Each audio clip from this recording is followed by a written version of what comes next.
Hello friends, ಎಲ್ಲರಿಗೂ ನಮಸ್ಕಾರ. ಪೂರ್ಣ ರೆಸಿಪಿ ಚಾನಲ್ಗೆ ಆತ್ಮೀಯ ಸ್ವಾಗತ. ಇವತ್ತು ನಾನು ತೋರಿಸುವಂತ ರೆಸಿಪಿ ಹೀರೆಕಾಯಿ ಪಲ್ಯ. ಇದು ಮಾಡೋದಂತೂ ತುಂಬಾ ಸುಲಭ.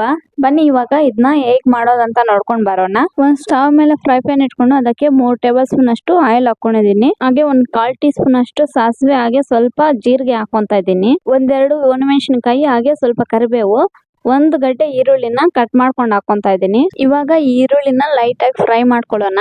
ನಂತರ ಇದಕ್ಕೆ ಒಂದ್ 5-6 ಮೆಣಸಿನಕಾಯಿ, ಹಾಗೆ ಒಂದ್ 5-6 ಎಸ್ಲು ಬೆಳ್ಳುಳ್ಳಿ, 1 ಚಿಟಿಕೆ ಅರಿಶಿನ, ರುಚಿಗೆ ತಕ್ಕಷ್ಟು ಉಪ್ಪು, ಹಾಗೆ 1 ಟೊಮೆಟೊ ಕಟ್ ಮಾಡ್ಕೊಂಡು ಹಾಕೊಂತ ಇದ್ದೀನಿ. ಇವಾಗ ಇದನ್ನೆಲ್ಲ ಫ್ರೈ ಮಾಡ್ಕೊಳ್ಳೋಣ. ಫ್ರೈ ಆದ ನಂತರ 1-2 ಹೀರೆಕಾಯಿನ ಈ ತರ ಕಟ್ ಮಾಡ್ಕೊಂಡು ಹಾಕೊಂತ ಇದ್ದೀನಿ. ಇವಾಗ ಇದನ್ನ ಒಂದ್ಸಲ ಮಿಕ್ಸ್ ಮಾಡ್ಕೊಳ್ಳೋಣ. ಈ ರೀತಿ ಎಲ್ಲಾನು ಮಿಕ್ಸ್ ಆದ್ಮೇಲೆ ಒಂದ್ ಮುಚ್ಚಳ ಮುಚ್ಚಿ 10 ನಿಮಿಷ ಬೇಯಿಸ್ಕೊಳ್ಳೋಣ.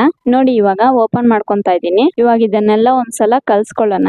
ಇದಾದ ನಂತರ ಇವಾಗ ಇದಕ್ಕೆ 1-2 ಟೇಬಲ್ ಸ್ಪೂನ್ ಅಷ್ಟು ಶೇಂಗಾದ ಪುಡಿ ಮಾಡ್ಕೊಂಡು ಹಾಕೊಂತ ಇದ್ದೀನಿ. 1 ಟೀ ಸ್ಪೂನ್ ಅಷ್ಟು ಗುರಲ್ ಪುಡಿ, ಹಾಗೆ 1 ಟೀ ಸ್ಪೂನ್ ಅಷ್ಟು ಸಾಂಬಾರ್ ಪುಡಿ, ಒಂದ್ ಸ್ವಲ್ಪ ಧನಿಯಾ ಪುಡಿ, ಹಾಗೆ 1/4 ಟೀ ಸ್ಪೂನ್ ಅಷ್ಟು ಗರಂ ಮಸಾಲ. ಇವಾಗ ಇದನ್ನೆಲ್ಲ ಒಂದ್ಸಲ ಮಿಕ್ಸ್ ಮಾಡ್ಕೊಳ್ಳೋಣ. ಮಿಕ್ಸ್ ಆದ ನಂತರ ಇದಕ್ಕೆ ಸ್ವಲ್ಪ ಸಕ್ಕರೆ ಹಾಕೊಂತ ಇದ್ದೀನಿ.